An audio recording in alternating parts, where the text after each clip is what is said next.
Hello everybody, here's our second video that's going over some of this counting atoms practice. So you guys know I'm going to go over 5 or 6 of these examples. I want you to do the other ones on your own, and just know they might help you on a practice assignment that you're going to be turning in for credit. So this paper you are not turning in. There is going to be a Google form though, two Google forms that I want you to turn in. So this first question, why do scientists use subscripts in a chemical formula?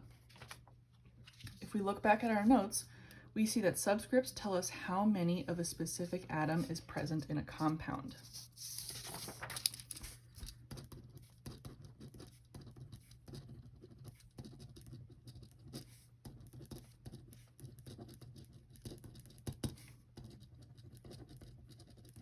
Oops, sorry, specific atom is in a compound.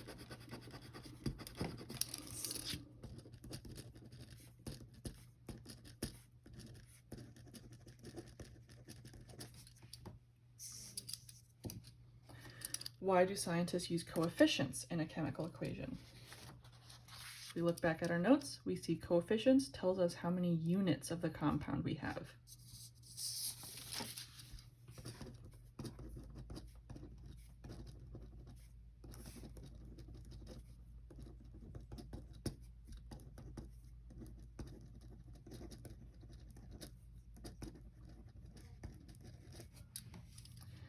Then this last question here, what are the steps used to determine the total number of atoms present in a compound?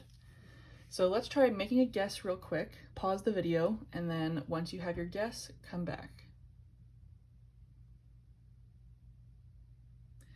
So I hope you've made your guess. Our first step, we need to identify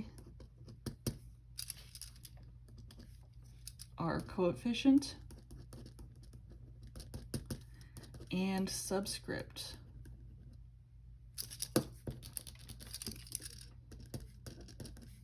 For each atom. And remember, we need to pay special attention to any invisible ones.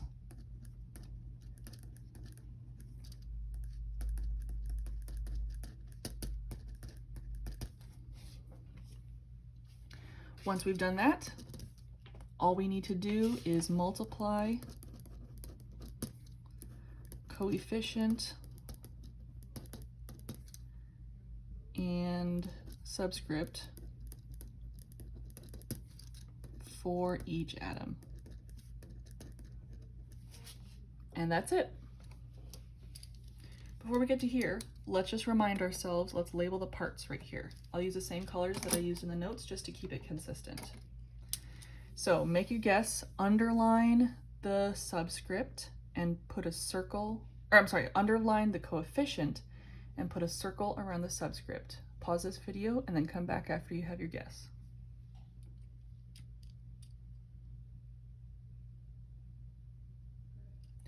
All right, so hope you made your guess. Our coefficient is the 2.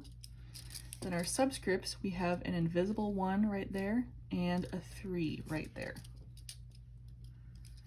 So I'm going to say that color is the coefficient.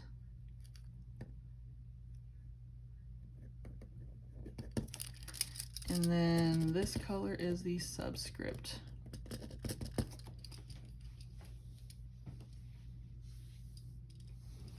Actually, let's do a square. All right, so for each compound below, we're going to draw a circle around the subscript. We're going to draw a square around the coefficient. We're going to write down the different elements in each compound and then write how many of each of them is present. So you do not need to use a bunch of different colors with this if you don't want to, but you can if you want. I'm going to probably use colors just to show coefficients and subscript. So this, we don't see a number in here. What does that mean? That means we have an invisible 1 right there. An invisible 1 here, 4 here, invisible 1, and an invisible 1. So now we're going to write down all of our elements. So starting off with nitrogen, we have invisible 1 times invisible 1, which gives us 1. We're going to come back to hydrogen in just a second. Let's do oxygen first. We have invisible 1 times invisible 1, so that'll give us 1. Hydrogen's a little tricky because you might notice you have hydrogen in 2 places. So either what you can do is rewrite this so that hydrogen is in only one spot, or you can just do 2 separate multiplications and add it together. So I'm going to do that. We have, for our first one, we have 1 times 4. Then for this hydrogen, we have 1 times 1. So 1 times 4 is 4, plus 1 times 1, so let's see, so this is 4, that is 1, so that gives us 5. I'll write that a little bit more clearly.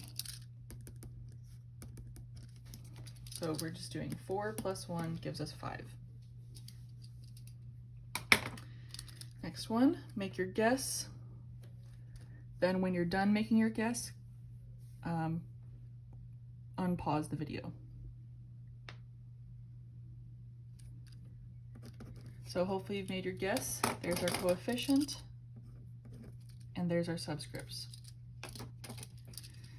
Now we're going to list out our elements. Remember that is Cl, which is chlorine, that is not carbon and iodine. So make your guess for the number of each type of atoms and pause the video. So what we're going to do for strontium, we're going to do 3 times 1, which gives us 3. Then for chlorine, we're going to do 3 times 2, which gives us 6. So we have 3 strontium atoms, 6 chlorine atoms. For this next one, make your guesses about the coefficients and the subscripts and pause the video now.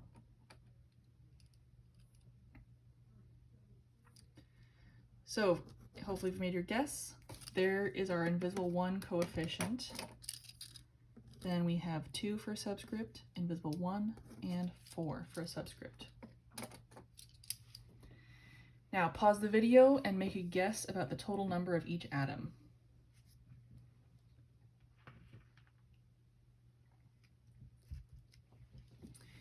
In this case, we have lithium, sulfur, and oxygen.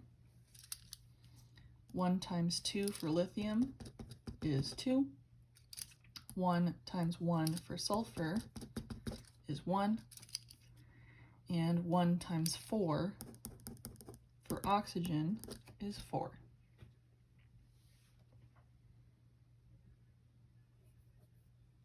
All right, next one, make your guesses and pause the video.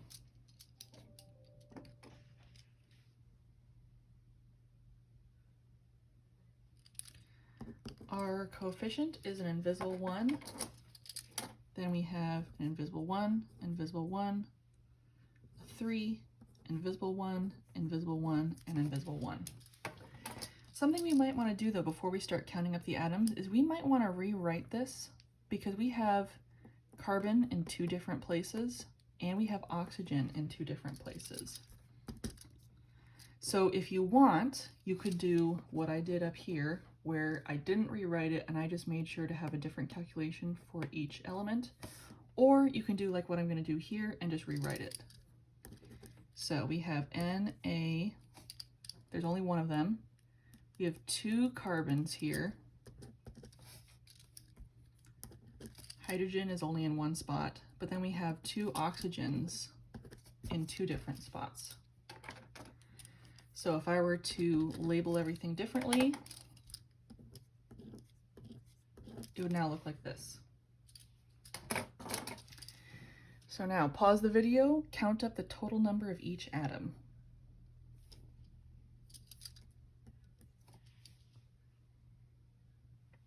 All right, we have sodium, carbon, hydrogen, and oxygen.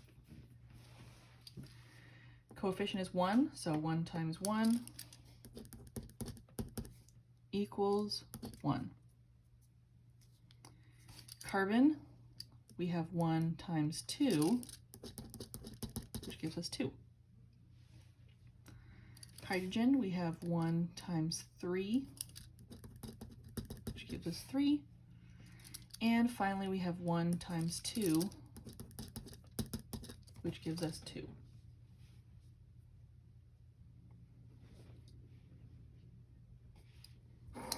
All right, the last one that we're going to do together is a little bit tricky, so that's why I wanted to do it together. First, make your guess, put a box around the coefficient, and circle all of the subscripts.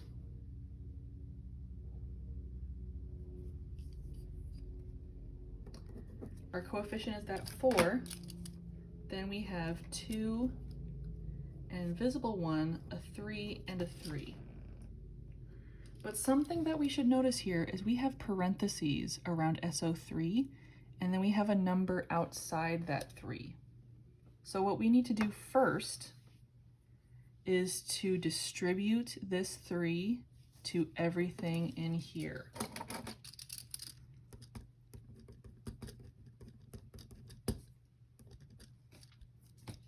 So what that will look like.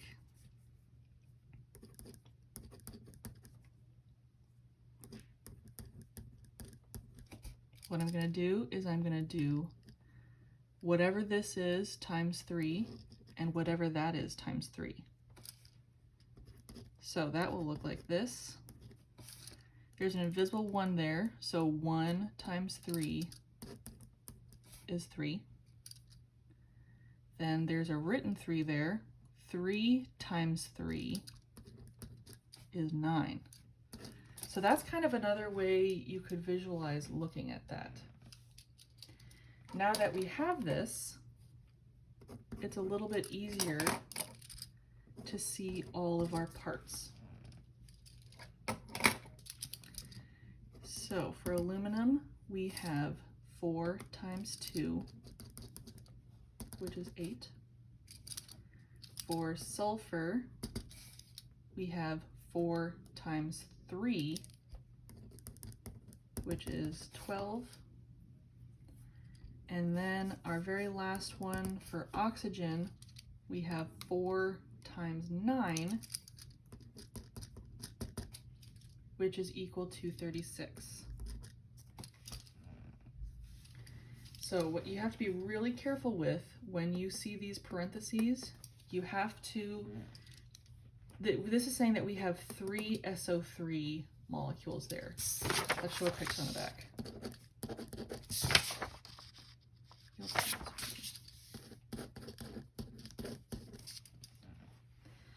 This is saying in this molecule, we have, sort of one way you can rewrite it is we have 2 ALs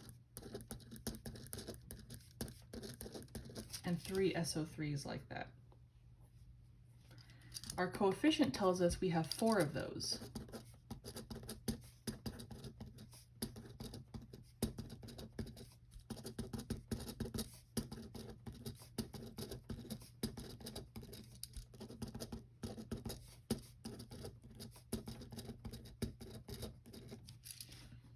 So another way we could do this is we could just basically add everything up. We have 1, 2, 3, 4, 5, 6, 7, 8 aluminums. For sulfur, we have 1, 2, 3, 4, 5, 6, 7, 8, 9, 10, 11, 12. Oxygen's a little bit trickier because there's 3 of them in each of these. So we have 3, 6, 9, 12, 15, 18, 21, 24, 27, 30, 33, 36. So that's just another way to represent those same numbers that we got by multiplying it out before. If you want, you can draw it out like this. I could have even done, instead of keeping an SO3 like this,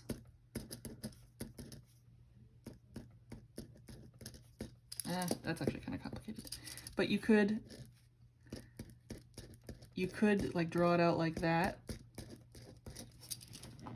It gets kind of complicated, but this is just two different ways of visually representing the same exact information that we did here. So if you're more of a math person, you can do it like this. If you're more of a visual person, you can do it like this. Both of them are totally fine as long as you make sure you're not adding or subtracting any elements. So I hope that helps. If you have any questions, please feel free to email me, and I hope you have a great day.